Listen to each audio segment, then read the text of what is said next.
เลย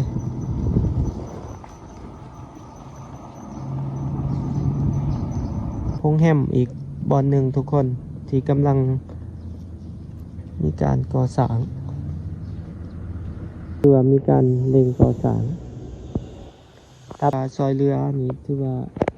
เงินที่ว่าขึ้นสูงนี่ก็สิมีการก่อสร้างไว้เนาะทุกคนป้ายรถเมล์ BRT เนาะก็มีกาแฟสตาร์บัคอยู่นี่ครับสบายดีกันเบิดสู่คนกับเสาร์วันพักผ่อนวันอาทิตย์วันนี้กันตอนนี้เราอยู่ที่เส้นทางโพนสะอาดทุกคนเส้นทางที่จะลงไปประตูไส้วันนี้กสิพาทุกคนเลาะเบิงเลาะส้มเวียงจันทร์อีกมื้อหนึ่งทางหน้าเฮาก็เป็นโครงการ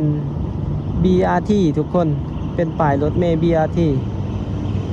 มื้อนี้กสิพาทุกคนเลาะเบิงเลาะส้มการก่อสร้างหลายๆอย่างเนาะอยู่ในเวียงจันทร์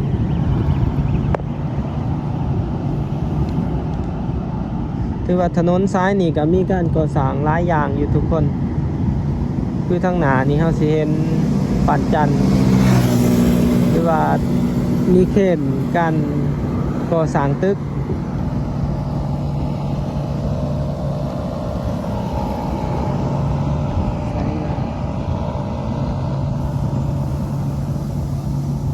กลุ่มบริษัทประกันภัยเนาะ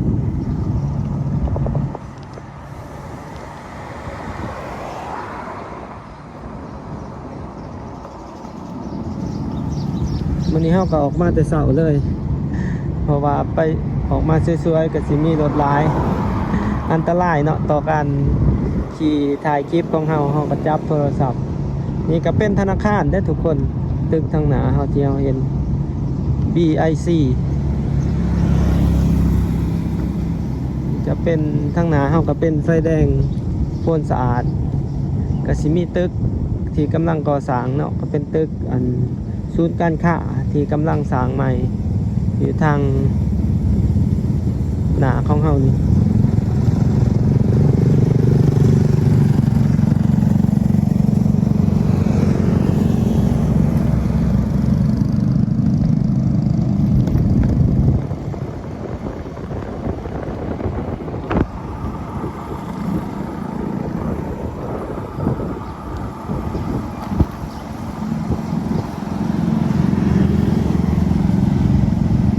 และทางสายมือเฮาก็เป็นป้าย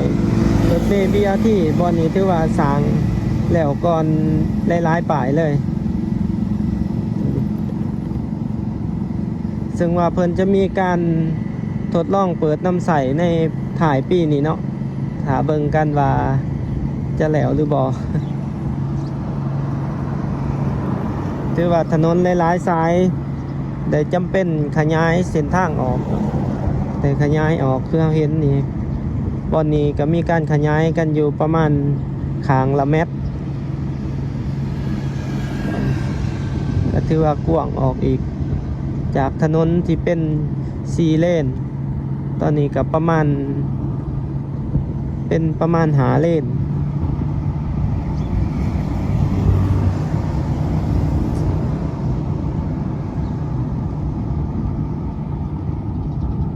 ตัวนี้เป็นตึกธนาคารบูยอง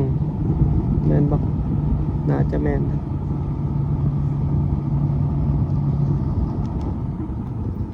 นี่ทางขวามือเฮานี่ก็เป็นโครงการการก่อสร้างพงแฮมอีกบอนหนึ่งทุกคนที่กำลังมีการก่อสร้าง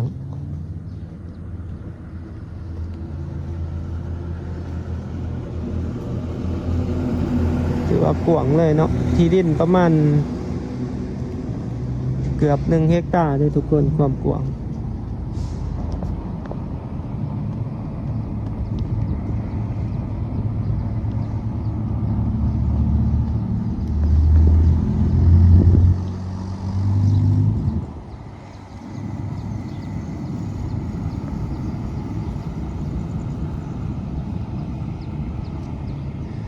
วันอาทิตย์นี่ก็สิเงียบๆแน่ ถือว่าเป็นวันที่ว่าเป็นวันพักผ่อนหลายๆคนก็ออกไปเที่ยวต่างแขวงออกไปหลินวังเวียงออกไปหลินเมืองเฟื่องสำหรับวันเสาร์วันอาทิตย์นี่มื้อนี้ก็สิเงียบเป็นพิเศษตอนนี้เวลา 6 โมงปลายๆทุกคน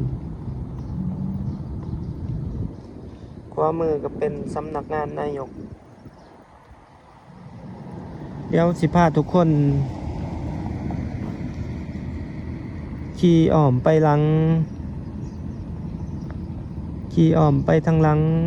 วัดถาดฝุ่นเนาะออกไปใส่เส้นทางโพนไส้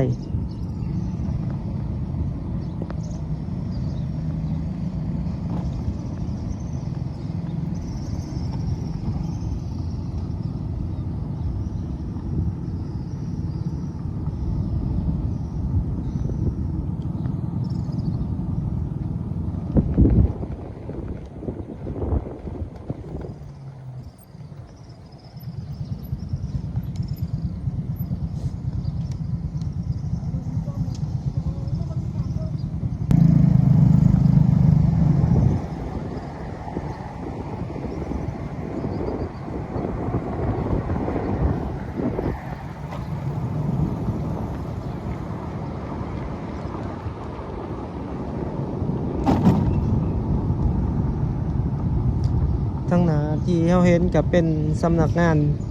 ปกครองนครหลวงทุกคนนี่ก็เป็นวัดถาดฝุ่นเทพนิมิตรเส้นนี้ก็มีโครงการการเอาสายไฟลงดินเนาะแล้วก็ตึกแห่งนี้ก็สิมีการทุบบางส่วนในการปรับปรุงใหม่สำหรับตึกสำนักงานปกครองนครหลวง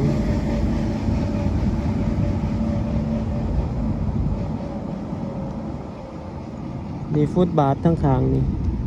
เขาจะเอาสายไฟลงดินทุกคนในเขตนี้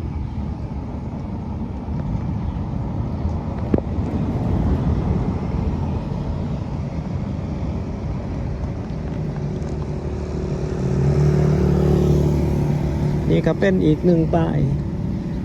ายรถ BRT บอนนี้ก็มีการเอาสายไฟลงดินบางส่วนทุกคนแล้วก็มีการขยายขอบทางแล้วก็เฮ็ดฟุตบาทใหม่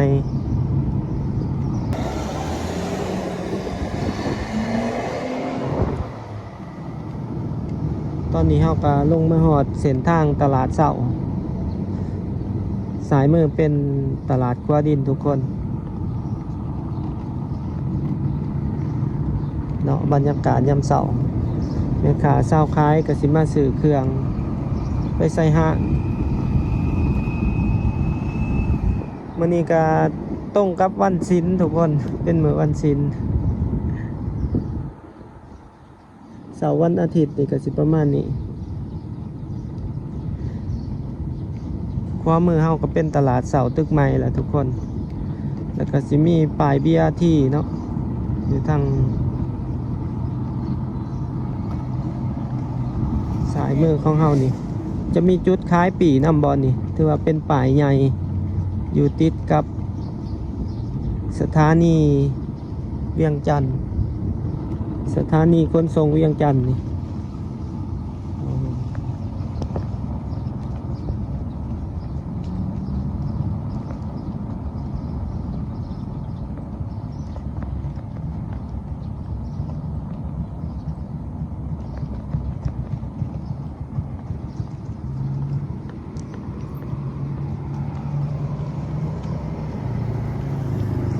สิพาทุกคนลงไปทางถาดดำพาไปเบิ่งเขาเจ้าก่อสร้างสนามเจ้าอนุวงศ์อันใหม่เลยเนาะ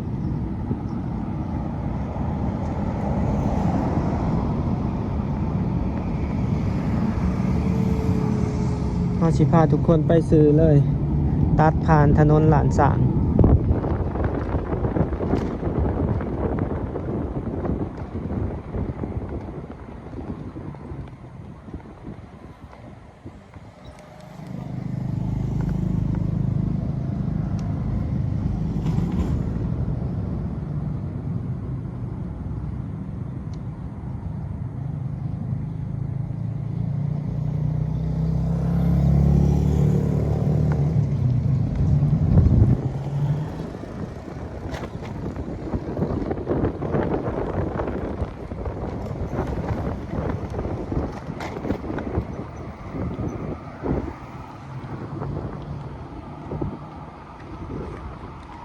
พาทุกคนลงไปทางสื่อนี่เนาะทุกคน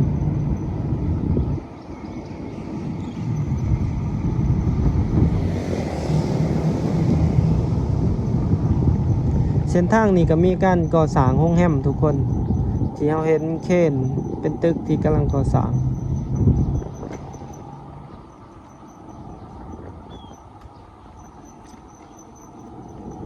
ถือว่าเป็นโรงแรมอีกแห่งหนึ่งที่ว่าค่อนข้างใหญ่เลย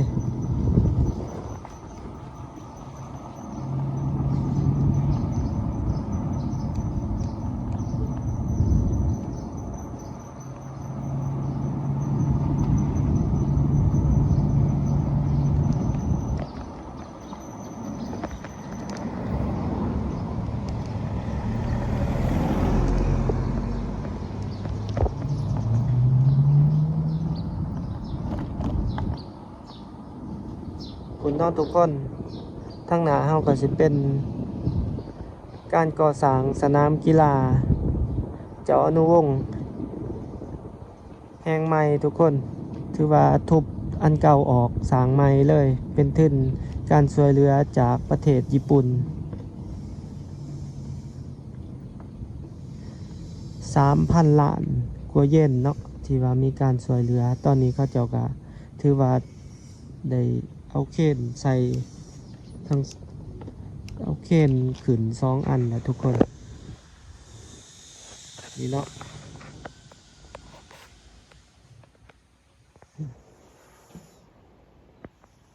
รูปข่าวๆของโครงการ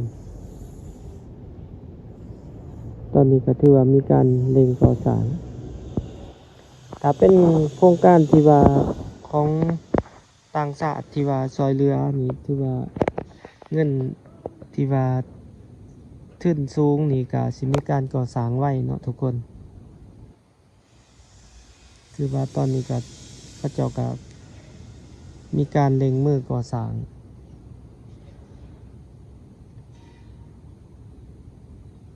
ฮาซามะแอนโด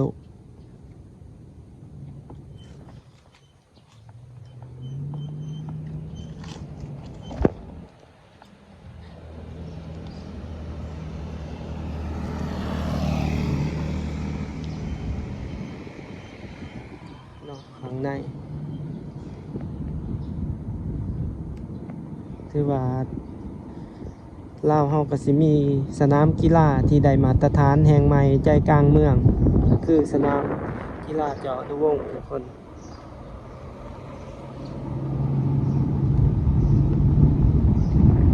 นี่ก็เป็นโรงแรมลาวพลาซ่าทุกคนทางหน้าเฮาก็เป็นสเวนเซ่นพิซซ่าคอมพานีทุกคน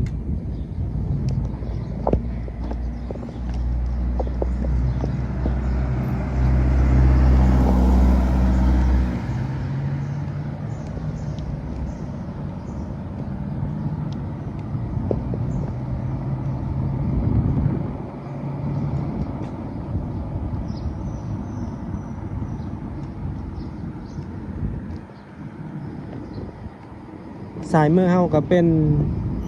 เขตสีหอมตอนนี้ก็ถือว่าก็สร้างได้หลายแหละประมาณ 70% แหละทุกคน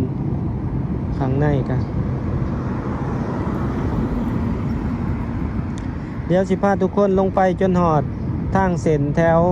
โรงแรมข้าวพลาซ่าถนนเจ้าฝางมทุกคน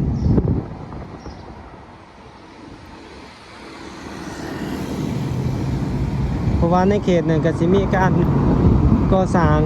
ป้ายรถเมล์ BRT อีกจุดหนึ่งสำหรับถนนเส้นนั้น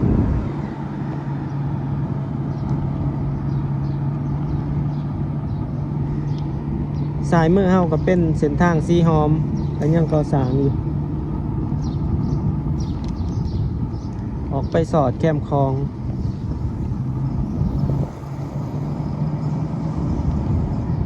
มากกับพอดีไฟเขียว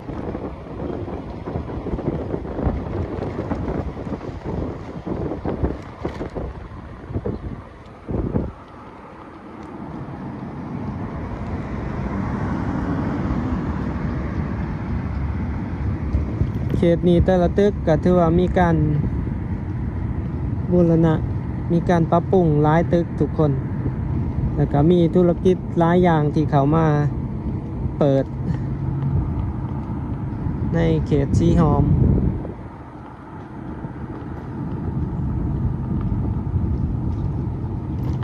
ซึ่งว่าเส้นทางนี้ก็เป็นเส้นทางวันเวย์ซ้ายลงไปพุ่นละทั้งหนาเฮาก็สิเป็นโรงแรม Holiday Inn แล้วก็ฟาวพาซ่า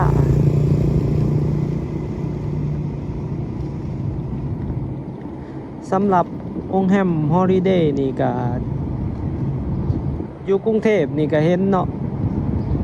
ถือว่าใหญ่กว่านี้ถือว่าเป็นโรงแรมดังสำหรับ Holiday นี่ก็มีป้ายเขียวๆที่เราเห็นทางหน้าบอนนี้เขาจะปูทางใหม่บอนนี้ถือว่า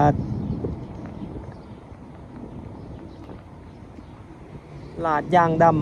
ำขึ้นอีกสั่นหนึ่งทุกคนถือว่าสูงเพียงกันกับฟุตบาทเลย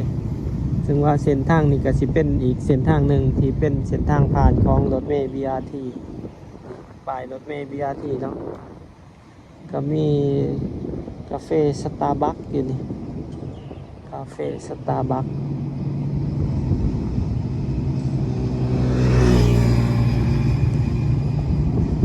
เขาจะปูทางเส้นนี้ตื่มก็ถือว่าน้าขึ้นเลยน้าหลายเติบ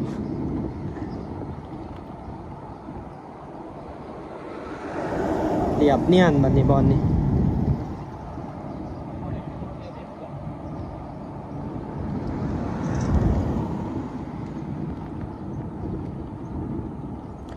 ถือว่าปีนี้มีการเปลี่ยนแปลงหลายๆอย่างทุกคนถือว่ามีการปรับปรุงหลายอย่างแบบ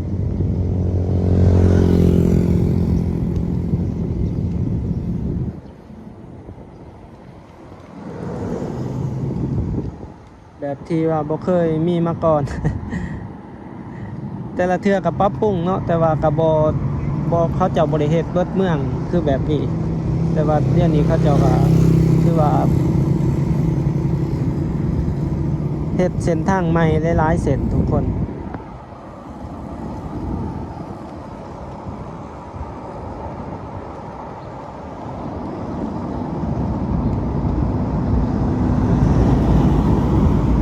นี่ก็เป็นเส้นทางสุภานุวงศ์